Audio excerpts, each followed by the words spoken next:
Kaminari here, and welcome to another episode of Kami Reviews, RWBY, Volume 4, Episode 3.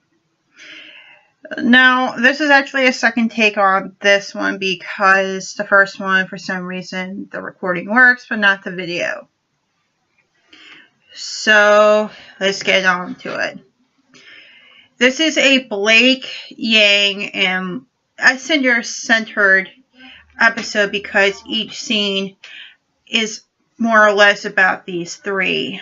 In fact, it's more of a Blake centralized, but we will add more like with Yang and then with Cinder later. Anyway, let's work with Blake first. Blake is on a boat.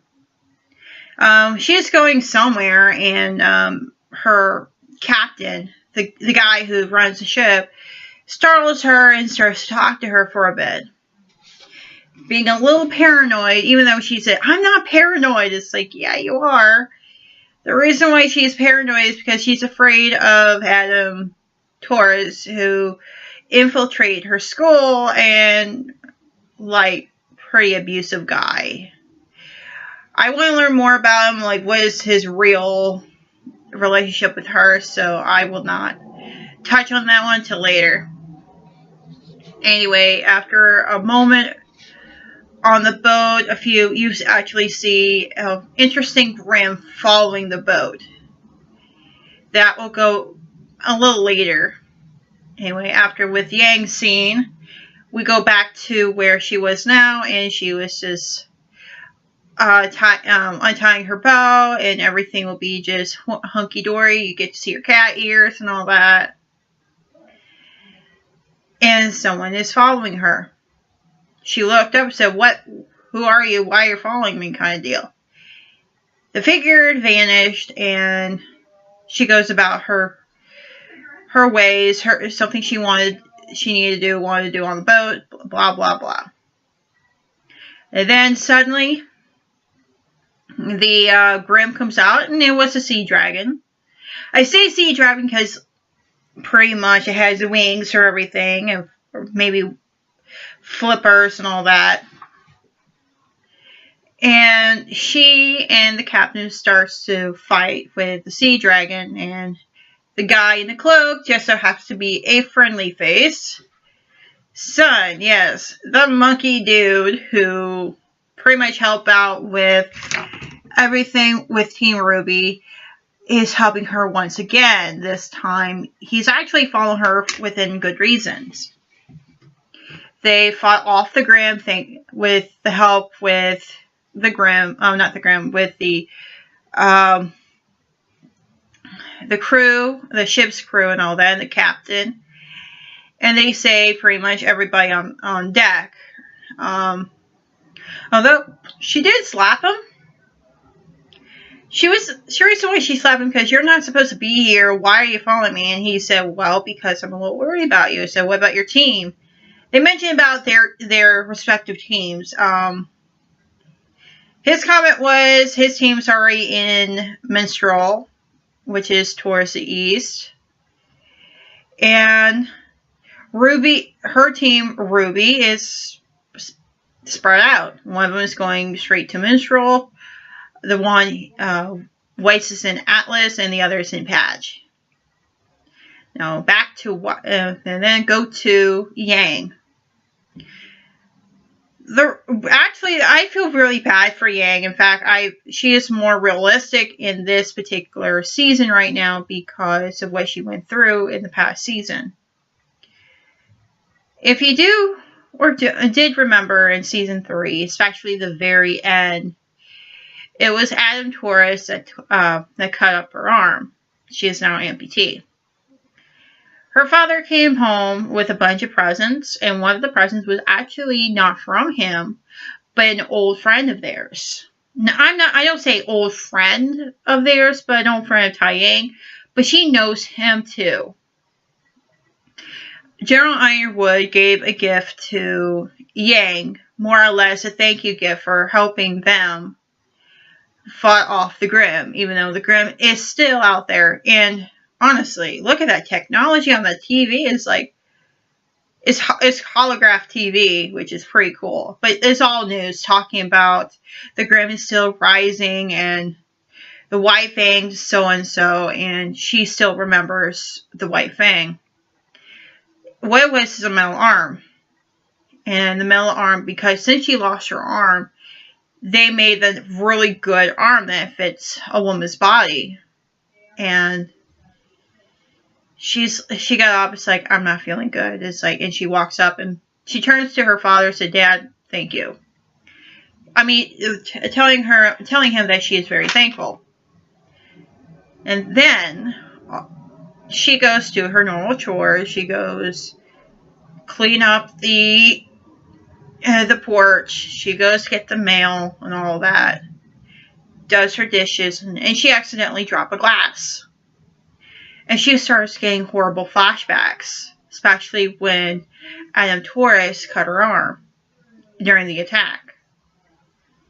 Now, I'm going to make this really, really clear on you. This is a clear sign of post-traumatic stress disorder, which is a real mental disorder. This disorder is actually will show up in anyone. It happened to me a few times. It actually happened to soldiers who came back from the war. In fact, the most of it is actually soldiers who came back from the Gulf War because they saw hell.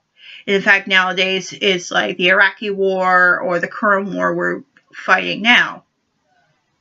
Anyway, it's not just soldiers, but abuse victims or those who've been through a lot of hell.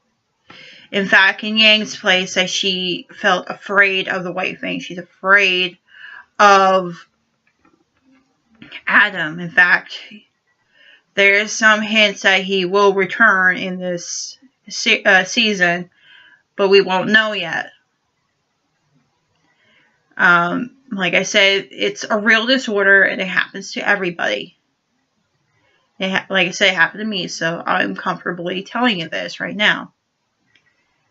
In the next, after the end with Blake and Son, we have the Salem Syndicate, Salem interrogating Cinder of one particular question, even though she is treating her of a major affliction coming from the Silver Eye Warrior, aka Ruby Rose. She asked her this question, do you really kill Osmond? She tried to get Emerald to speak for her, and she said, no, you can't do this. I want to hear it from you, not from her. So she managed to say yes to her. And here comes this like really interesting Metroid-like creature coming towards Salem and Cinder, and I thought it was pretty cool at the same time, kind of like gruesome. Like, what?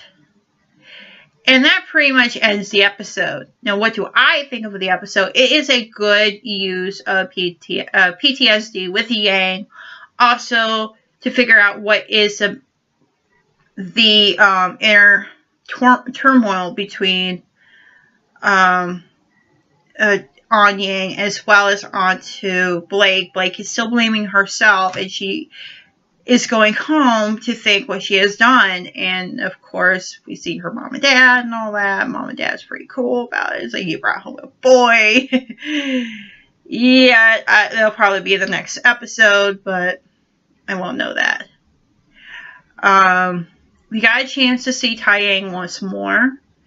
This is like the first time we've seen after the end of season 3, where he talks to his daughters and talk to his old, his brother-in-law slash former teammate, Crow.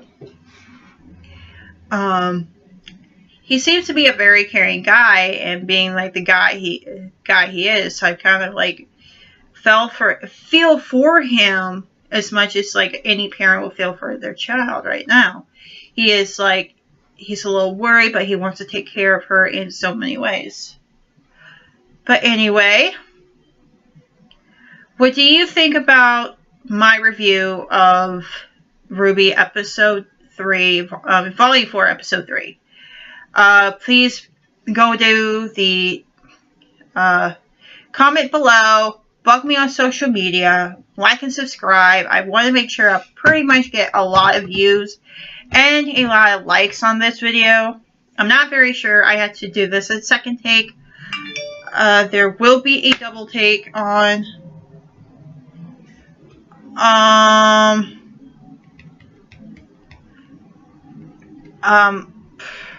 it'll be another episode. It's actually a vlog that does make some sense to this episode, but it's not about this episode of my feelings for it. It's actually through my tribulation. It's kind of like part 3 of Kami's hell becoming to light. Anyway, thank you for watching, and I bid you a farewell. Bye!